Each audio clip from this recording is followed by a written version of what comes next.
आज यूपी के बरेली से भी चौंकाने वाली खबर आई। यूनिवर्सिटीज और कॉलेज कैंपस में जातिगत भेदभाव को दूर करने के लिए यूजीसी ने नियमों में कुछ बदलाव किए हैं।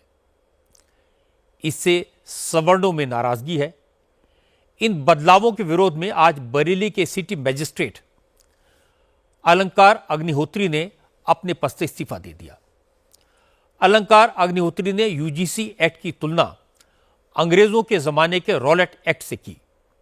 उन्होंने कहा कि वो सिस्टम का हिस्सा हैं और इस बात को जानते हैं कि एक्ट का दुरुपयोग सवर्ण वर्ग के बच्चों के खिलाफ किया जाएगा।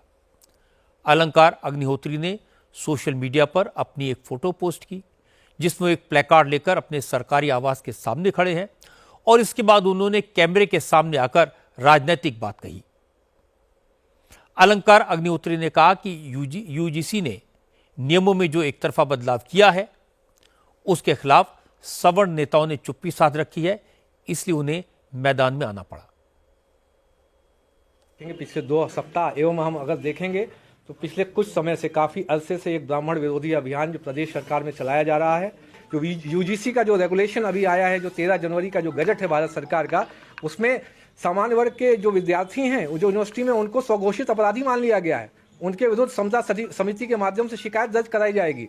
और आपके जो बेटे बेटियां हैं, यदि बेटी है तो उसका शारीरिक शोषण समता समिति के माध्यम से फर्जी शिकायतों का निस्तारण करने के दौरान किया जा सकता है। अगर आपका बेटा प्रतिभावान है तो कोई भी आप पे एक फर्जी शिकायत डाल सकता है और आपके पूरे बेटे का भविष्य बर्बाद कर सकता है। समता समिति के सदस्य जो उनका शोषण कर सकते हैं। इस पर सबसे बड़ी नाराजगी ये है कि जो हमारे समाज के जन प्रतिनिधि, जो हमारे तथाकथित, जो हमारे जातिगत जो माना जाता है, जो ब्राह्मणों के, जो अपने आप को समझते हैं ब्राह्मणों के नेता समझते हैं, वो लोग भी उस पर कुछ नहीं बोल रहे हैं। यदि आप अभी जनता के साथ खड़े नहीं होते हैं, समाज के साथ नहीं हैं, तो आगे आप सोच रहे हैं कि चुनाव में लड़ेंगे तो क्या जीत पाएंगे? समाज अब आपसे अलग हो चुका है, मानसिक रूप से अलग हो चुका है। पूरे देश विदेश में हर एक जिले में यहाँ समान वर्ग प्रदर्शन कर रहा है और आपको इतनी भी रीढ़ नहीं, इतना शर्म नहीं आ रही है कि उनके साथ खड़े हो जाएं।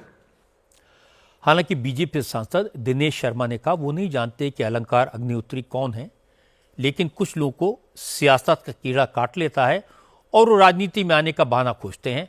हो सकता है कि बरेली के सिटी मजिस्ट्रेट अलंकार अग्निहोत्री भी इसी इरादे से इस्तीफा देने वालों में हों। मैं नहीं जानता कौन है और ना ही मैंने कुछ सुना है इनके बारे में, लेकिन बहुत सारे ऐसे लोग होते हैं जिनकी चुनावी कीड़े जिनको काटने लगते हैं, राजनीति की बू आने लगती है जिनमें, तो एक बहाना तलाशते हैं। मैं पर्टिकुलर केस में नहीं जानता क्या विस्तृत थी, लेकिन बहुत सारे ऐसे लोग हैं जिनके पास अकूट संपत्ति होती है और वो सरकारी नौकरी छोड़ के किसी बहाने से, और वो फिर उस मैदान में हीरो की तरह अपने को पेश करके प्रस्तुत होना चाहते हैं। मैं नहीं जानता किसने क्या बयान दिया है, किसने क्या दिया है और कारण, उसका वास्तविक कारण क्या होगा। जब लोग इसके बारे में छानबीन करेंगे तब पता चलेगा। अब मैं आपको बता देता हूं कि यूजीसी एक्ट में जो बदलाव किए गए हैं वो असल में हैं क्या। रोहित वेमुला केस पर सुनवाई करते हुए सुप्रीम कोर्ट ने हायर एजुकेशन इंस्टीट्यूशंस में जातिगत भेदभाव को खत्म करने के लिए नियम बनाने का निर्देश दिया था। इसके बाद यूजीसी ने नियमों में बदलाव किए। सभी यूनिवर्सिटीज और कॉलेजेस में समता कमेटी बनाना कंपलसरी कर दिया। इस कमेटी के सामने कोई भी एससी, एसटी और ओबीसी वर्ग के स्टूडेंट जातिगत भेदभाव के खिलाफ शिकायत कर सकते हैं। एससी, एसटी वर्ग के छात्र तो पहले भी जाति के आधार पर भेदभाव की शिकायत कर सकते थे, लेकिन इसमें ओबीसी के स्टूडेंट को भी जोड़ दिया गया है। कमेटी में एससी, एसटी और ओबीसी का प्रतिनिधि रखना जरूरी होगा, लेकिन सवर्ण वर्ग का प्रतिनिधि कमेटी में हो यह कंपलसरी नहीं है। तो इसको लेकर विरोध है। सवर्णों की नाराजगी की दूसरी वजह यह है कि अगर कोई झूठी शिकायत करता है तो उसके खिलाफ क्या एक्शन होगा। इसका कोई प्रोविजन नए नियमों में नहीं है, जबकि पहले ऐसा प्रोविजन था जिसे यूजीसी ने खत्म कर दिया। इसलिए जो लोग इसका विरोध कर रहे हैं उनका कहना है कि यूजीसी ने यह एज्यूम कर लिया है कि सवर्ण स्टूडेंट ही अत्याचारी होते हैं। सवर्ण समाज के लोगों का कहना है कि अगर फर्जी आरोप लगाने पर सजा मिलने का प्रावधान होता तो लोग झूठी शिकायत दर्ज कराने से डरते। अब उन्हें सिर्फ आरोप लगाना होगा, खुद को बेगुनाह साबित करने का बोझ सवर्ण छात्रों पर होगा, और अगर आरोप झूठे पाए जाते हैं तो फिर भी झूठी शिकायत करने वालों का कुछ नहीं बिगड़ेगा। यूजीसी के नए नियमों के मुताबिक अगर जातिगत भेदभाव की कोई शिकायत मिलती है तो हायर एजुकेशन इंस्टीट्यूशंस को 15 दिन के अंदर सुनवाई पूरी करनी होगी। ऐसा न करने पर उनका फंड रोका जा सकता है। इक्वलिटी कमेंट्स और हियरिंग कमेटी में भी सवर्ण सदस्यों का होना अनिवार्य नहीं है। इसमें एससी, एसटी और ओबीसी वर्ग के ज्यादा लोग होंगे। एक्ट का विरोध करने लोगों का कहना है कि इक्विटी कमेटी के मेंबर कैंपस में लगातार जासूसों की तरह घूमेंगे। सुनवाई करने वालों में भी इसी वर्ग के लोग ज्यादा होंगे तो फैसला सवर्णों के खिलाफ जा सकता है। कॉलेजेस पर भी इस बात को लेकर प्रेशर होगा क्योंकि उनका फंड रुकने का खतरा होगा। यूजीसी एक्ट का विरोध करने वालों की दो मांगे हैं। पहली तो यह कि भेदभाव किसी के भी खिलाफ हो उस पर एक्शन होना चाहिए। सवर्णों को भी सुदामा कोटा, भिखारी, भिखमंगा कहने वालों पर कार्रवाई हो। और दूसरी मांग यह कि अगर कोई झूठी शिकायत करता है तो उसके लिए भी सजा का प्रोविजन हो। अपनी बात के समर्थन में सवर्ण समाज के लोग सोशल मीडिया पर फोटो पोस्ट कर रहे हैं जिसमें जेएनयू और बीएचयू जैसी सेंट्रल यूनिवर्सिटीज में ब्राह्मणों के खिलाफ दीवारों पर नारे लिखे गए।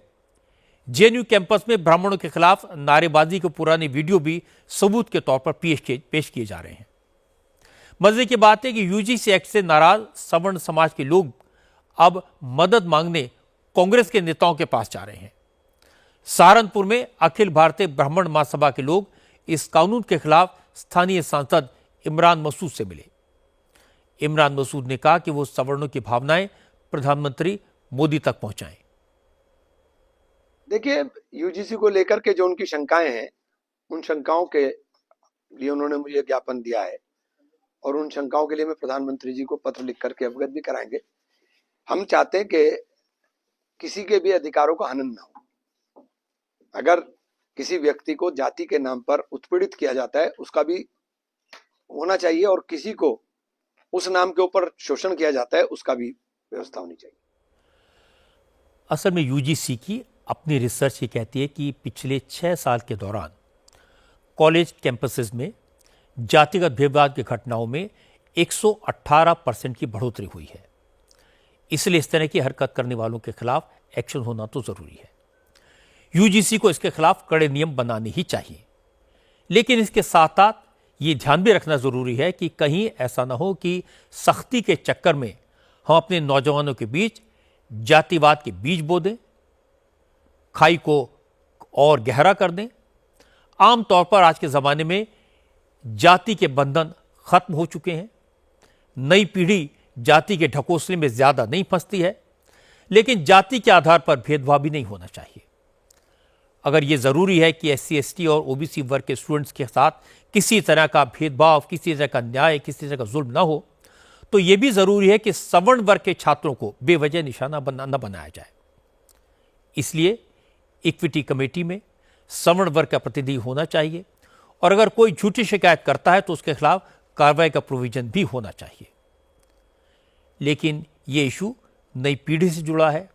नौजवान अपनी बात सरकार तक, यूजीसी तक पहुंचाने में सक्षम है। इसलिए इस मुद्दे को पॉलिटिकल कलर देना भी ठीक नहीं होगा।